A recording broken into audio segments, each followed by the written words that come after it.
I'm so happy you're here. Welcome to the Let's Keep Moving with Risha podcast. This is Risha, a motivational speaker, content creator, and I love talking about things that will help you keep moving in your life, especially on areas like your life, your mental health, love, growth, and everything in between. So if you're ready, let's keep moving. My red lipstick is giving something different today. And I feel so happy I tried it. Ang ganda niya, in fairness. This is from L'Oreal, actually. So basically, today is so exciting because I'm going to talk about something exciting then. So I just finished my OJT. I mentioned it from my previous episode, I believe. Pero now I'm going to talk about the experience, the lessons, and the reflections I've had for that 6 weeks. 6 weeks din yun. So, it's a huge part of my June, July, August season. And I feel so happy kasi doon sa educational institution ako napapunta. And I've had so many lessons. I've met amazing people. It was an amazing culture. I'm in a season where I feel like everything has to be thought through. Like, lahat kailangan kong pag-isipan. And itong mga information, mga experiences na ginagawa ko, na tinitake ko, it has to be taken into account. Na-enjoy ko ba siya? Or is this something I would want to do for the rest of my life or for the next 5 years? Is the work exciting? Is it something that's close to my heart? Is this something that I'm considering? Yung mga ganong bagay. That's one thing that for sure I want you to learn from this episode. That wherever you are in the season, take the information around you as evidences. Like, this is so powerful and I think not everybody does this. Pero every time na you get to experience a situation, a person, a job, an experience, anything, reflect after it. Is this something I would want to try again? Is this something that I would want to do for the next 3 or 5 years? Are the people that I worked with, that I got to meet there, is something that I would want to spend my time with? It doesn't make sense, I know. Pero in the future, mag-make sense siya, believe me. It's knowing that you have evidence so that kapag pinakita ulit yan sa'yo, kapag pinakita ulit ni Lord yan, you know exactly what to do.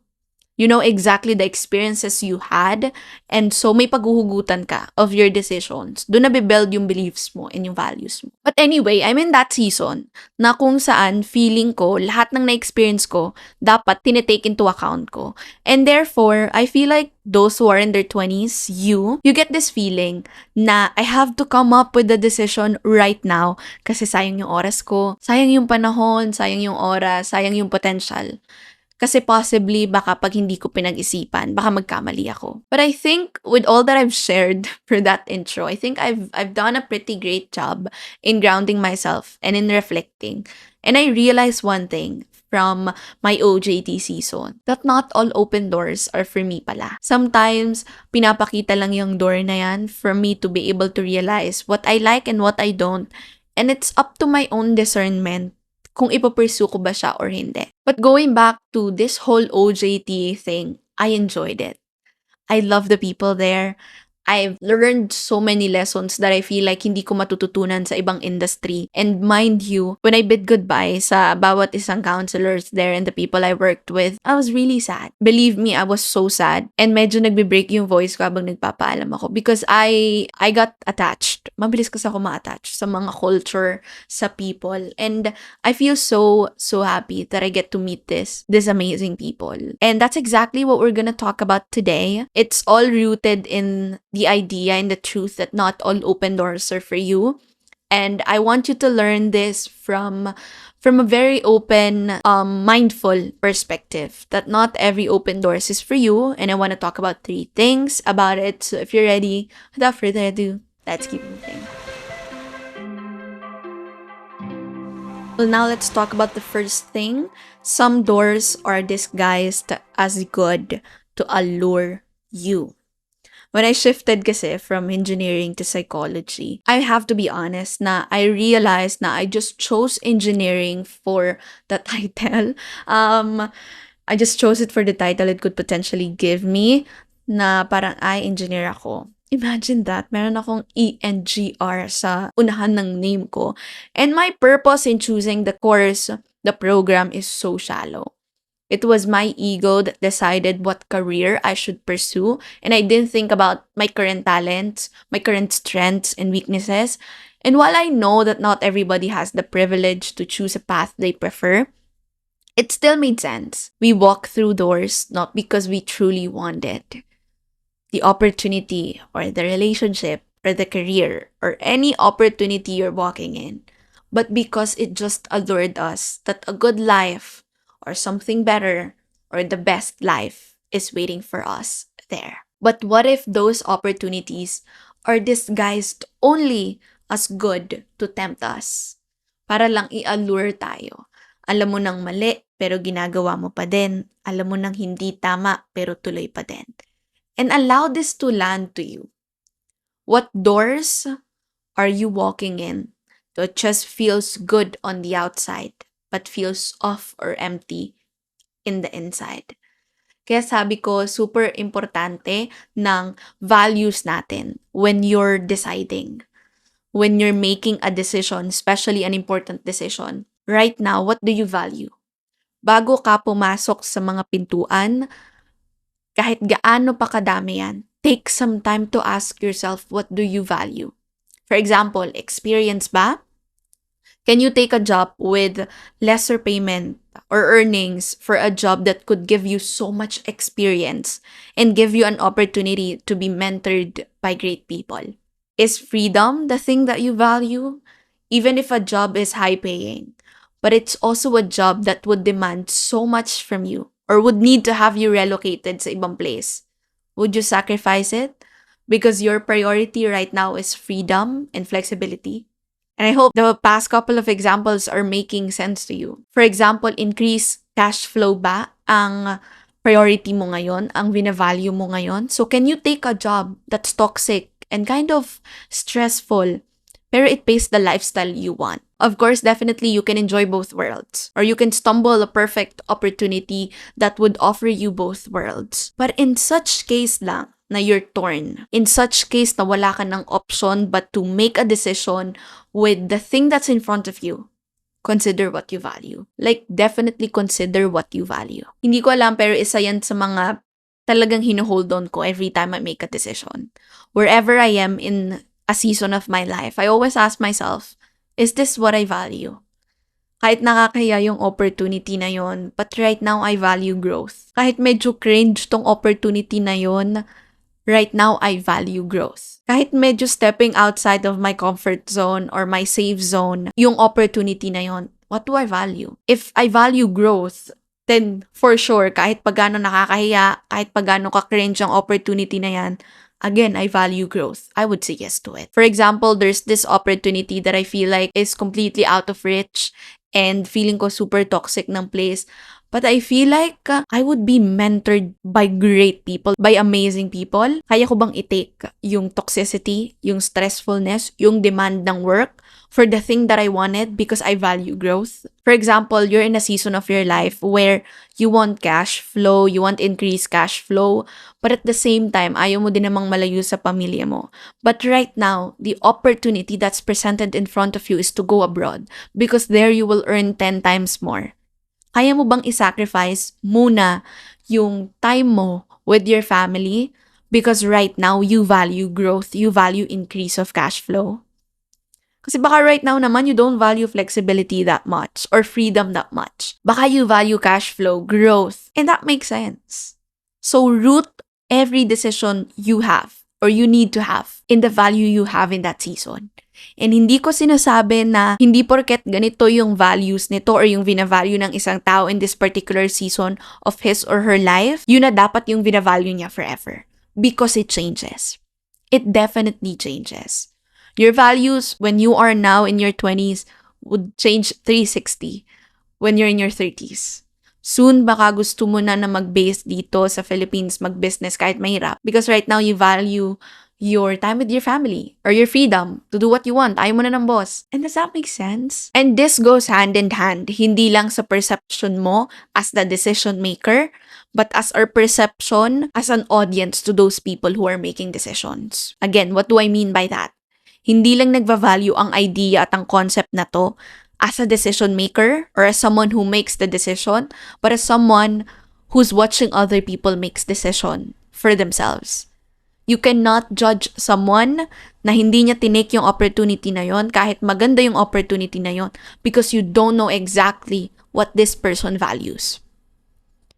You cannot judge this person for choosing a job na mas malapit sa kanya that pays less because right now yung values pala ng taong yan is his family, is her child. You cannot judge a person just by the decisions they make if you don't know where those decisions are rooted from. You cannot judge someone based on the decisions they made, even if it doesn't make sense to you, because you don't know the values na naka-reference yung decisions na yun. And that gives us some space to be kind and to be empathetic of other people's decisions. Kasi parang feeling ko I'm in the space where I've heard so many stories of sayang, bakit di niya tinake yung opportunity na yun to go abroad?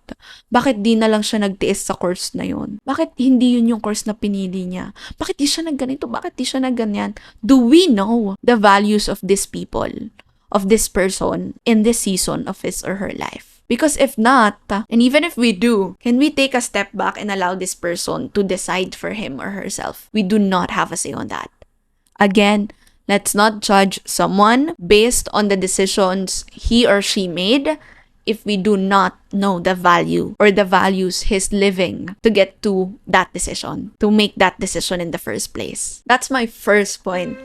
Again, if you're finding value in this podcast episode, I would truly appreciate it if you can give this episode a 5-star rating. It helps us build this community. It helps us bring more people together. And that would totally make this community grow happier and more fulfilled. And it will just help us keep moving in the show. The second thing that I want to talk about, and I want this to land to you wherever you feel like, because I think we're all in the season where some doors are safe. Let's not deny it. Okay, some doors are safe. Some doors are safe. Some doors are exciting.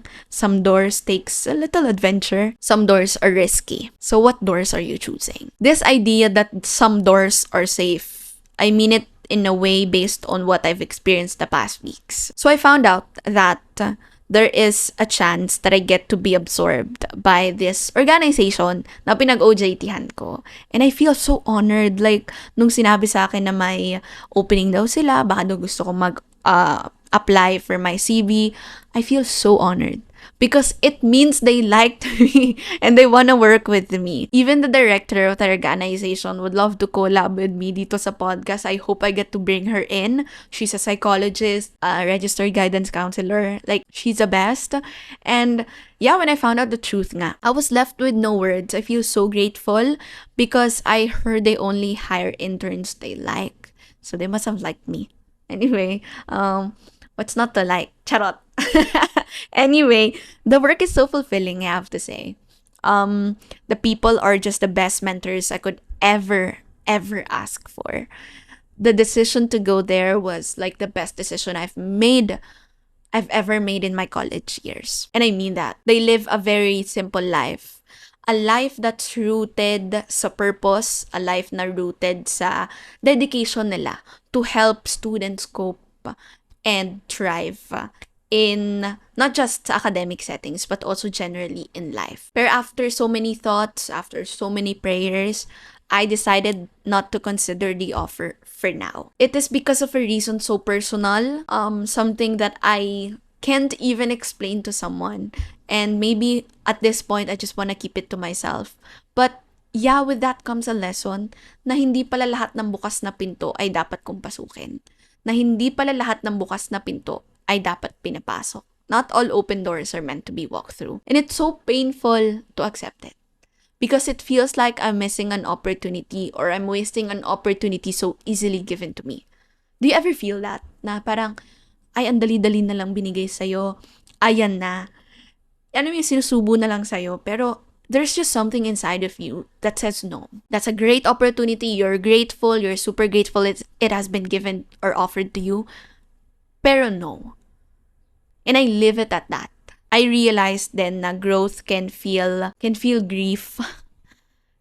can feel like grief sometimes. And feeling ko lang na with all the opportunity that I have right now with content, with podcasting, with working online, with the flexibility that I have, I think it is only in my discernment that I get to decide what careers are worth choosing in this season of my life. Again, it's not closing this door. It's not completely locking it and throwing the key out there. No, it's just closing this door temporarily in the season of my life. Not everybody will get it, but I feel like I'm in a season where I just want to play all in. And I realized na I did not come this far to play it safe. I come this far to play it all in. It reflects on all areas of my life, not just in terms of my career, but in what I do. I just really have this inner assurance na my 20s are for exploring and experimenting and gaining evidence and getting to know myself. I'm just really excited for what's ahead of me. And I feel like I only get to meet that version of myself if I do not play it safe. If I do not keep things safe or play life safely, palagi kong iniisip na what life do I wanna settle for when I'm in my 30s. And yung decisions ko ngayon na nasa 20s ako or 20s na tayo, it's really just about exploring. Tapos kapag may mga evidence ka na within these years of our lives, which is yung 20s nga, that's exactly that time when you make great decisions na magsisettle ka na kapag nag-30s ka na. Yun lang yung point of view ko. I know it doesn't work for everybody else, but that's what I want. And I think it all boils down to knowing exactly what you want in life, 'di ba? For example, may na-meet ako doon sa pinag-OJT-han ko. She's a counselor. And na-inspire niya ako in all ways. Actually, lahat naman sila na-inspire ako. But she said na during her 20s daw, she was building a family. She got pregnant at a very young age. So, she's got no choice but to build a family, to buy a house.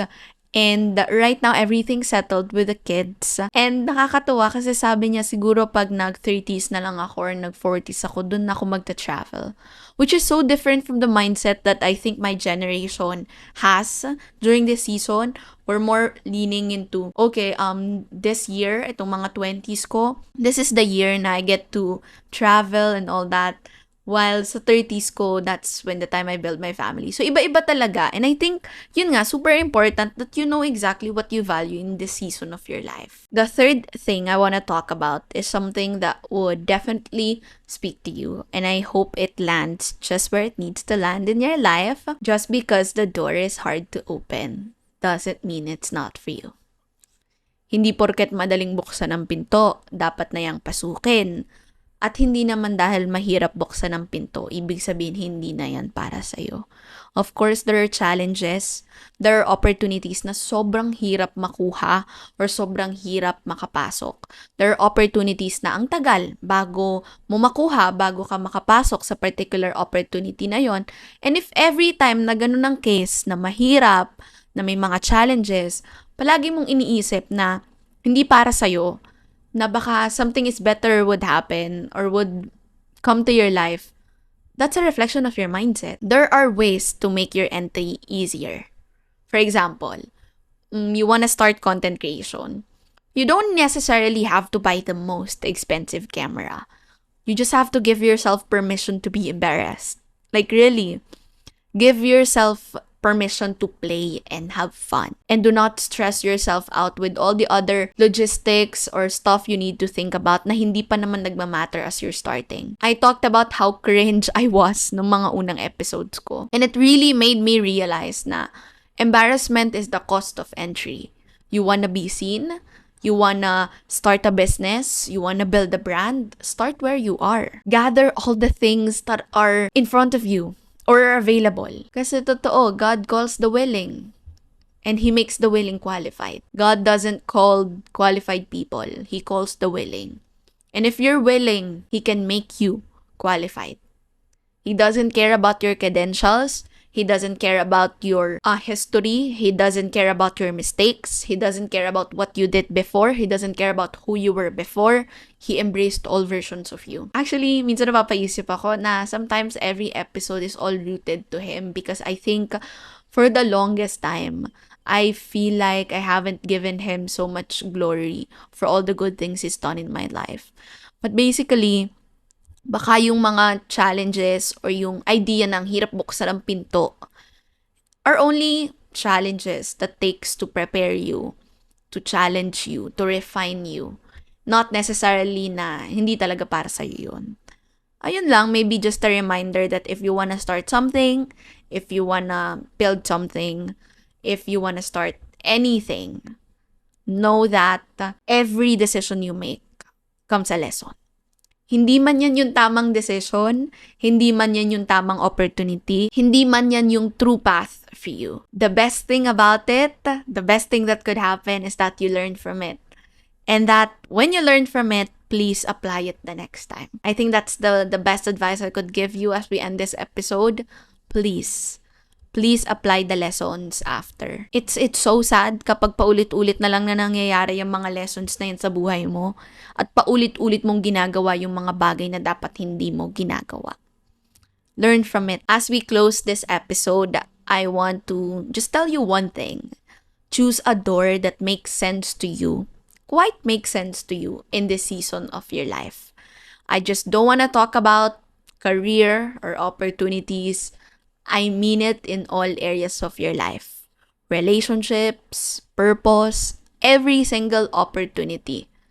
Choose something, choose a door that makes sense to you, even if it doesn't fully make sense to others in the season of your life. I know that of course, hindi naman talaga lahat ng pintuan ay magme-make sense palagi, pero have so much faith in yourself and in God that this is what's making sense to you now. This is what gives meaning in your life right now. And make sure that that door you'll walk in is the door that you'll take responsibility or accountability whatever the outcome is. So here's a reminder for you. You can always go back. I think most of us think na kapag pinasok na natin ang isang particular na pinto, whatever that opportunity is, we can't go back. The door won't be locked when you go out. You can always turn your back. If all that's inside the door is not making sense for you to stay or toxic or harmful, take the lessons, take the blessing, take the responsibility. That's about it, everybody. Thank you so much for spending time with me today. I hope you learned something. I wish you the best week ahead, and I'd love to know your thoughts. What did you learn again from this episode? Kindly comment it down. And of course, for the poll naman, do you agree that not all open doors are for you? I'm curious to know that. If you enjoyed this episode, please share it with a friend who might need a little extra encouragement. You can also share your takeaways on social media and don't forget to tag me, please. Again, this has been your friend and your host, Risha. Know that I'm grateful for you. I've always been. And I'm rooting for you. I'm rooting for you big time. I'll see you soon, and until then, please don't forget to always keep moving.